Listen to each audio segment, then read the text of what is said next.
उत्तर प्रदेश के जनपद आगरा में पुलिस की फर्जी कार्रवाई का एक जीता जागता उदाहरण सामने आया। पुलिस की लापरवाही के चलते एक बेगुनाह दंपति को 5 साल तक जेल में रहना पड़ा। ये मामला उत्तर प्रदेश के जिला आगरा की तहसील बाह का है। उसके लिए दोनों को 5 साल तक जेल के सलाखों के पीछे रहना पड़ा। जब पति पत्नी जेल से रिहा हुए तो उन्होंने सोचा कि दुख के दिन बीत गए, लेकिन किस्मत तो कुछ और ही मंजूर था।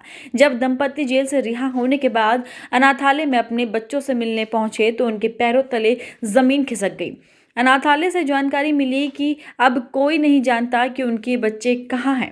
40 वर्षीय नरेंद्र सिंह और 30 वर्षीय पत्नी नजमा को 5 साल के बेटे की हत्या के मामले में 2015 में आगरा के बाह से गिरफ्तार किया गया था।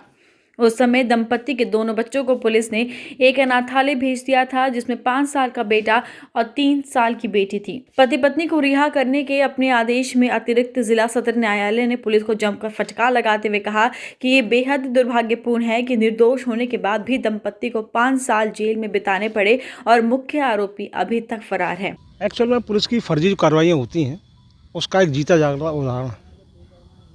पुलिस आँख मूछ के बिना इन्वेस्टिगेशन के लोगों को जेल भेज देती है। अपराधी स्वतंत्र घूमते हैं और निर्दोष जेल काटते हैं। पुलिस ये जानने तक की कोशिश नहीं करती कि अगर कोई आदमी शक के आधार पर कोई रिपोर्ट लिखा रहा है तो आखिरकार उसका कोई मोटिव होना चाहिए। शक क्यों है आखिरकार? वादी ये कहता है कि करीब एक साल पहले मेरे इनसे झगड़ा हो गया था और मुझे इस कारण शक था। इन्होंने उस दिन कहा था मुझसे कि मैं तेरा बुरा करके छोड़ूंगा। 1 साल बाद उसकी पुनरावृत्ति नहीं होती और सीधा मर्डर हो जाता है। ये पॉसिबिलिटी है, इस केस का मामला है। 1 साल वाली घटना को हल्की सी गाली, और वादी ये भी कहता है कि उन्होंने गाली दी और मैंने भी गाली दी उसे। तो ऐसी बातों पर, छोटी छोटी बातों में मर्डर नहीं होते कभी। और आपने उसको शक के आधार मानी है, पुलिस ने उठा के बंद कर दिया। चलिए बंद भी कर दिया, कोई बात नहीं। फिर आपने विवेचना कलेक्ट करने का प्रयास नहीं किया। 25 दिन बाद एक आदमी को पकड़ के लाते हैं, बागल सिंह नाम के को, और वो कहता है कि साहब मृतक के पिता योगेंद्र सिंह और मैं दोनों ड्राइवर हैं, ट्रक ड्राइवर। इस कारण हम दोनों दोस्ती है, दोनों एक ही बिरादरी के हैं। फर्क यह कि 20-25 किलोमीटर दूर का है। वो कह के आता है कोल्ड स्टोर में आलू लदवाने आया था 1/9/15 को, और मैं अपने दोस्त योगेंद्र से मिलने गया तो मैंने रास्ते में देखा कि योगेंद्र का लड़का रंजीत उर्फ चुन्ना नजमा की गोद में बैठा था और नैने उसे कुरकुरे खिला रहा था। और इस बयान को सही मानते हुए विवेचक ने चार्जशीट लगा दी। ये कौन सी विवेचना है? बाह निवासी एक दंपति को पुलिस ने हत्या के झूठे आरोप में जेल भेज दिया था। उनके 2 बच्चे थे, दोनों बच्चों को दादा के सुपुर्द कर दिया गया, लेकिन दादा की स्थिति ऐसी नहीं थी कि उन बच्चों को पालन पोषण कर सके। लिहाजा उन्होंने बच्चों को पुलिस के हैंडओवर कर दिया। पुलिस ने उन बच्चों को बाल कल्याण समिति के सामने पेश किया। बाल कल्याण समिति ने उनको बाल गृह में पहुंचा दिया।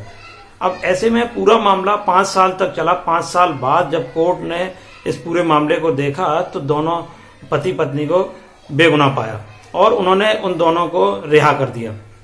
जब वो रिहा होकर अपने घर पहुंचे तो उनके पास में वो बच्चे नहीं थे और बच्चों की खोज के लिए वो पुलिस और अन्य विभागों के चक्कर काटने लगे, लेकिन बच्चे उनको नहीं मिल पाए। बच्चे थे ही नहीं।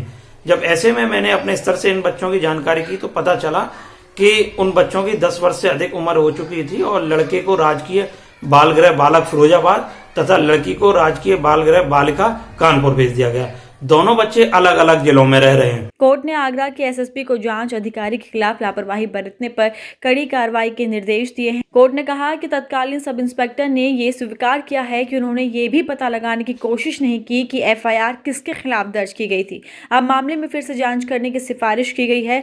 नरेंद्र सिंह पेशे से शिक्षक थे। उन्होंने कहा कि हमारे बच्चों की क्या गलती थी, बच्चों को अनाथों की तरह रहना पड़ा।